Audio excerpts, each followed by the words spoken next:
ठीक है, अब बताता हूं सेकंड क्लास में हमने क्या किया था।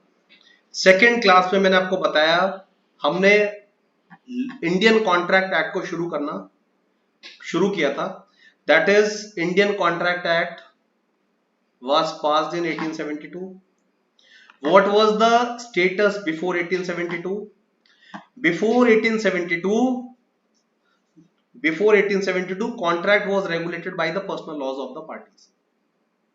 Personal laws of the parties मतलब अगर पार्टीज हिंदू है तो हिंदू लॉ, अगर पार्टीज मुस्लिम है तो मुस्लिम लॉ, अगर पार्टीज डिफरेंट रिलीजन की है so law of the defendant to apply, law of the defendant to apply. ठीक है, फिर साथ में हमने सीखा कि first case on Indian contract act was Madhav Chandra versus Rajkumar, Madhav Chandra versus Rajkumar. It was a Calcutta High Court case. This was the case on section 27, and the basic question, the main question of this case was Indian Contract Act was not properly passed. Indian Contract Act was not properly passed, so personal laws shall continue to apply. That Indian Contract Act is not a competent law. ये question raise किया गया था, तो it was held in Madhav Chandra versus Rajkumar, Madhav Chandra versus Rajkumar, that Indian contract act to apply, it is a good law and every dispute from now onwards to be decided according to Indian contract act. ये आया था 1874 में case, 2 साल के बाद। ठीक है, now आज की तारीख में आप इंडियन कॉन्ट्रैक्ट एक्ट को देखो ना, सो इंडियन कॉन्ट्रैक्ट एक्ट में जितने भी प्रोविजंस हैं, there are certain sections, certain provisions, certain areas over which Indian Contract Act is silent. ठीक है, so we have actually carved out seven instances on which Indian Contract Act is silent. ठीक है, so हमने second class में हमने ये किया था, Indian contract is silent on how many things, ये सातों की सातों चीजें मैंने आपको बता दी थी। Indian contract act is silent on seven things.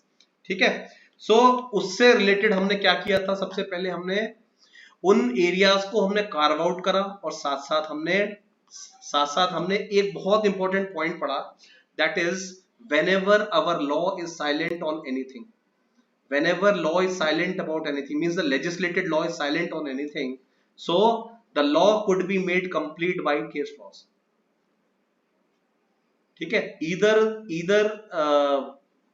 by the judgments of higher courts, that is honorable high court or supreme court, or if we have to take the instance of Indian Contract Act in the year 1872 में भी वो 6 चीजों पे silent था, तो ऐसे में we have taken the recourse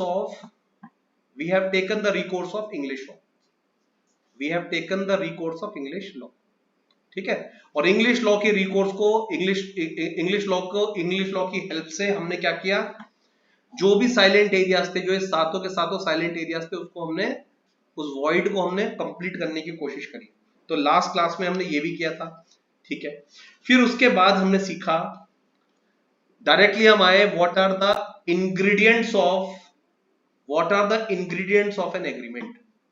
ठीक है, सो उस क्लास में मैंने आपको बताया कि अगर हम वर्ड एग्रीमेंट यूज कर रहे हैं, वैसे मैंने इंट्रोडक्शन में भी बता दी चीज, एक चीज मैंने रिआइटरेट करी थी कि एग्रीमेंट और कॉन्ट्रैक्ट अगर हम यूज करते हैं तो ये गलती अब हम आज के बाद नहीं करेंगे, क्योंकि हम कॉन्ट्रैक्ट एक्ट पढ़ रहे हैं कि एग्रीमेंट और contract are not synonymous, they are not synonymous. Use करते हैं लोग, मगर हमें पता है कि agreement and contract are not synonymous, they do not have the same meaning, they are not interchangeable. ठीक है, सो जब भी कोई एग्रीमेंट बनता है, इस एग्रीमेंट के 3 फेट्स होते हैं, इसकी किस्मत होती है ना, 3 किस्मत हो सकती है, 3 फेट हो सकते हैं। या तो एग्रीमेंट जो है वो, या तो एग्रीमेंट क्या है, वो कॉन्ट्रैक्ट बनेगा, सबसे अच्छी किस्मत ये है contract, agreement will be a contract. या तो वो एग्रीमेंट क्या होगा, ये एग्रीमेंट वॉइड होगा। या तो एग्रीमेंट कॉन्ट्रैक्ट बनेगा मगर वो it is enforceable at the instance of one of the party, that is it is a voidable contract, it will be a voidable contract. So whenever an agreement is made, there can be three fates. There can be three fates. तो वो तीन fate कौन कौन से होते हैं? या तो वो कॉन्ट्रैक्ट बनेगा, या तो वो वॉइड एग्रीमेंट बनेगा, या तो वो वॉइडेबल कॉन्ट्रैक्ट बनेगा. याद रखना जो टर्मिनोलॉजी मैंने यूज करी है, void contract is no concept. कभी भी वॉइड कॉन्ट्रैक्ट जैसा टर्म यूज नहीं करेंगे. वॉइड एग्रीमेंट होता है और कॉन्ट्रैक्ट बिकम्स वॉइड होता है. ठीक है, वॉइड एग्रीमेंट होता है, कॉन्ट्रैक्ट बिकम्स वॉइड होता है.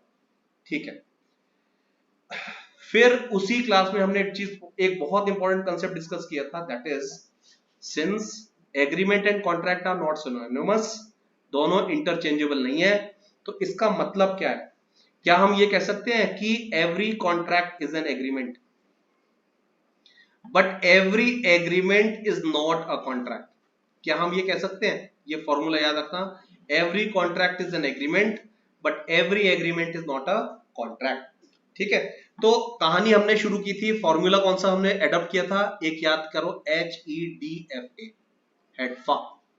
कहां पे मिलता है? सेक्शन 2 में. सेक्शन 2 में, सेक्शन 2 में जब हम सेक्शन 2H पढ़ते हैं तो हमें क्या मिलता है concept? That every contract enforceable by law, every agreement enforceable by law is a contract.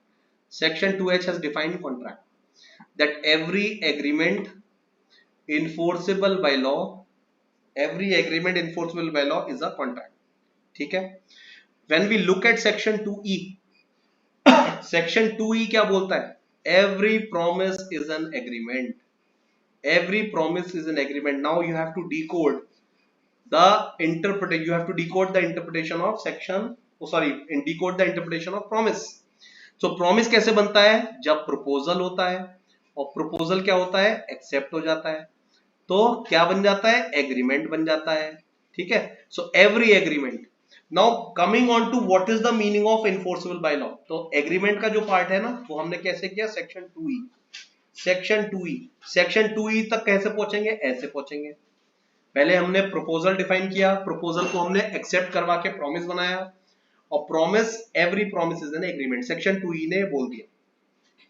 ठीक है, so from the definition itself it is clear, from the definition itself it is clear that if the agreement is plain and simple, that is this element is not attached to it, that is enforceable by law part is not attached to it, so agreement will not be a contract, agreement will not be within the domain of section 2H. मगर अगर कोई ऐसा agreement है जिसमें इनफोर्सिबल by law element मौजूद है, तो वो क्या बन जाएगा? वो कॉन्ट्रैक्ट बन जाएगा. वो क्या बन जाएगा? कॉन्ट्रैक्ट बन जाएगा. तो can we say that agreement can be of two types, that agreements which are enforceable by law, agreements which are not enforceable by law. ठीक है, so agreements which are enforceable by law are contract, and agreements which are not enforceable by law, उसको section 2G ने define करा है, वो है void agreement. ठीक है, now coming on to what is the meaning of enforceable by law. Enforceability is provided by section 10. अभी हमने लास्ट क्लास में डिस्कस किया था, enforceability is provided by section 10, that is if the ingredients of section 10 are there. if देखो guys, मैं थोड़ी सी speed में हूं क्योंकि मेरा टास्क है रिवाइज करना, तो इसलिए अगर बिल्कुल ही समझ में ना आए तो बिल्कुल बोल देना. सारी चीजें हमने बहुत डिटेल में करी हैं.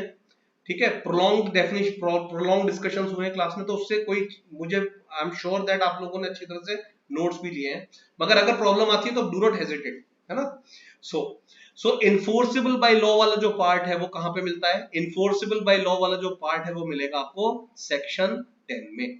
ठीक है, नाउ कैन वी से that every contract is an agreement and every agreement is not a contract? The answer is yes.